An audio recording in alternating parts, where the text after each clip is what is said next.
clear tu le ngai thatu zong zong te in zawa in chibai ko buk le vek cheu ni voin hi ni som ni pariat thakua sang ni som ni pali ania nimin ni som ni pasari thakua sang ni som ni pali khan district council transport officer pu SCC vanlal ruat puyan hriat tirna strong zet mai long klaya lir thai nei tu ta tan hriat tirna a chua chumi chungchang chu voina hianin kan ngai tu ho don ani he hriat tirna hi kan chiara kan ngai thlak tak tak main like le share lama te po khan thahnem ka min han ngai pui turin ka han ngen ma sabok cheu ni le chia chanang number ke 20011/5/2024 LDC/TRS Lai Autonomous District Council Transport Department dated Longklai 27 September 2024 hriat tirna kay HCC vanlal ruat puya transport officer hian Lai Autonomous District Council Control of Vehicles Parking Regulation 2012 in thunei na ape kangin anhuaya tarla nang hian kumthar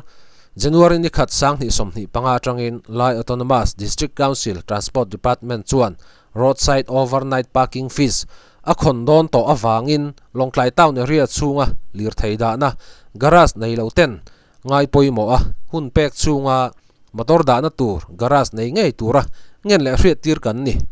lir theida na tur nei lo te chu anhuaya roadside overnight parking fees tarla nang hian motor parking fees choi tur ani aron tia ti chuan serial number 1 a hian HMV pickup above a hian in thlakatan choi turza ta hi cheng zanga ania ti chuan pahni na LMV and 3 wheeler a hian in cheng san hi somnga an choi don boka ti chuan pathum na hian 2 wheelers a hian in cheng za somnga thlatin an choi don boka ni sign zero ngura executive member in charge transport department azitra LADC copy through hi petam khop maya nuaya hianin HCC vanlal ruat puya transport officer Lai Autonomous District Council Longklai in signature assign nan boka he hriat tirna hi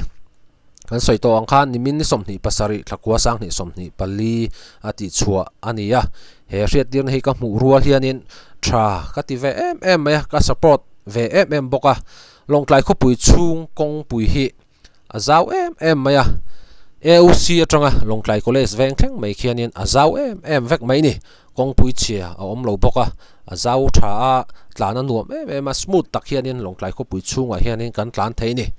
kongpui zau tak kan nei ti lo hianin Longklai khopui chunga kan lir thei kal tu te hianin claim hi chuanin ka in thla da ve deuh emani chu o ati theia kan motor park dan te double parking hi kan war maya double parking kan war chuanin kongpuya kha ate lo thei to lova traffic jam ma emani Longklai khopuya hianin lir thei hi apung chak maya nikum December thla khanin 07A kan kaya tuna hianin 07A zasari atanga zariat a kan thule dor to ni chungtiang khop chuanin Longklai khopuya hianin lir thei apung chak sia lir thei apun chak chuanin garage kha pung chak turangai ania mase garage pung chuang si lovin lir thei kha athang thura lir thei athan chuanin kongpui kha achep ngal mai ni chu hrian di kan district council kan transport of department te hianin ti hian hriat tirna strong tak mai an ron chua garage kan nei lo ni kha chuanin zana kongpui dunga motor ria thin te tan kha chuanin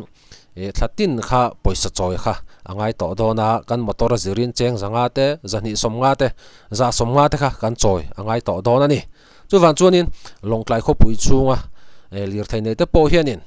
lir thei kan nei ani chuanin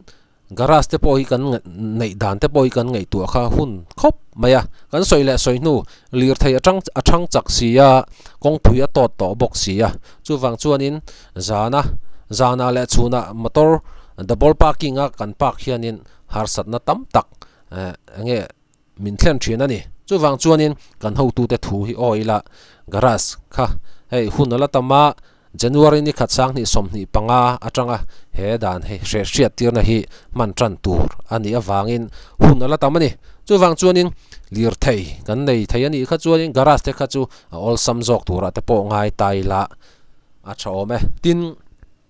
kan soi le du pakhat chu long tlai kho pui chung kong pui hi azau kan ti to kha kong pui zau takan neya kan lir thei chevel kan tlan dan shim shim hi tuna lan dana hi chuanin enge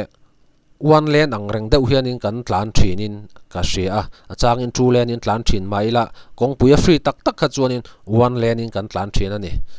hi kan thu nei tu te po hianin long tlai kho pui chung kong pui hi azau ang che hianin kong pui lai taka hian divider hi da vek thei selang chuanin a zia om don khop maya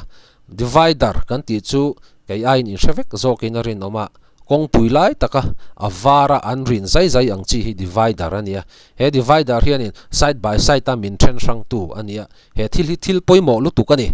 long tlai kho pui chunga hianin kong pui a hianin divider hi da ala nilova hei thu nei tu te po hianin divider da dan te po hi ngai tu asela adu om khopin a hriat ani motor thar kan leya ejen atangin kan la chuka DT office registration ti turin kan tlan thanga la DT office motor lei thar kha kan register don chuanin thil pakhat poimo mai om ta ni chu ange kan ti chuanin garage thalak anga ya chu garage nei lo ten lir thei kan nei ve sia mi garage kha enge thla kan vala ho a tiang khanin dot chiang takin kan zuk soi thin ani heng tiang te po hi kan christian anen te po hianin a in mil chem ti te po hi kan ril ruwa hian om ta se a thak khop maya lir thei kan nei ngam ani chuanin garage hi kan ngai poimo ma sak ber tur kha ni chuwan chuanin kovel hi ala changkang chho zel do na lir thei hi ala pung zel do na ni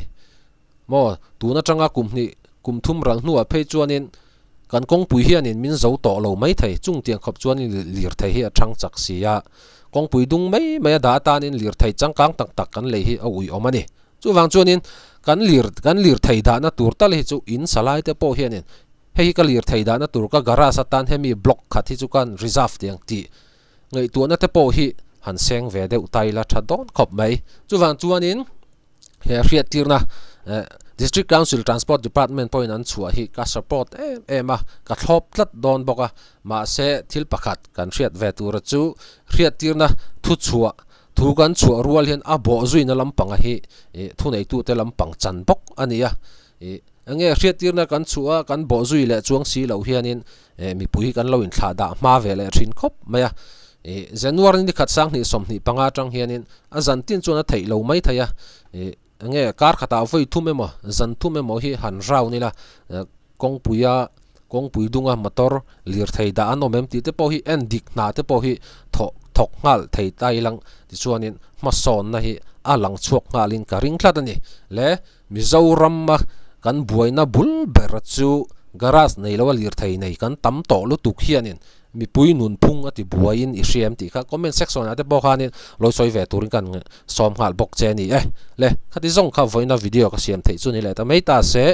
ni danga video thar dang nai kan hmole theu don ne